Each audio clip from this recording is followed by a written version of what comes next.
Let's start with compound interest, which was described as the eighth wonder of the world by Albert Einstein. Right. Let me give you an example of the importance of compounding. Let's assume your grandfather passes away when you're 18, and he leaves you $10,000.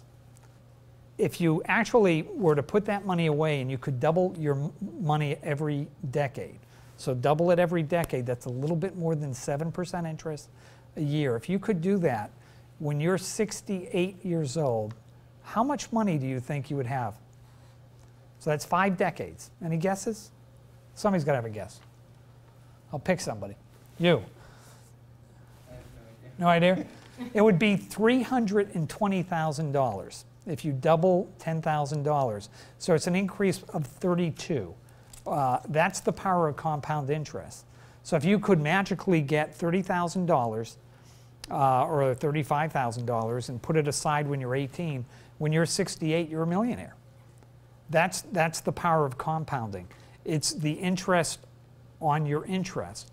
And it's kind of hard to understand that today when the bank won't even give you 1% on your savings.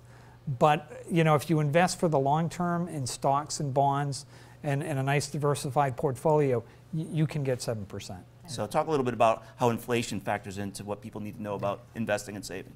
So start with the numbers that Bob was just talking about before. When you're getting less than 1% in the bank, and inflation depends on who you listen to, call it 2%. At the end of a year, do you have more money or less money? You actually have less, because it's going to cost you more to buy what you wanted to buy than you actually have with your savings. So savings accounts are safe, but they're great for emergency funds, and they're great for goals. So if your goal is, I want to buy a car or I want to buy my first house, and I've got a limited period of time, protect the principal. But if your goal is 50 years from now with your grandpa's $10,000, I want it to earn money, then you really want to get higher returns, and you've got to beat inflation. I want to talk a little bit about the difference between real and nominal interest rates in terms of what people actually get. Exactly. So let's just talk about a CD, or let's talk about a treasury. Do you know what a treasury bill is? This is basically a contract or a promise made by the U.S. government. So it's considered a fairly safe promise that the government will be able to pay you. But it's basically saying, if you give me $100, the government will pay you in a year's time, let's say, $102, okay? So there's 2%. In other words, they're going to give you a rate of 2%, okay? So the nominal rate is basically what you agree between you and the government, the terms of your loan to the government, and that's the nominal rate.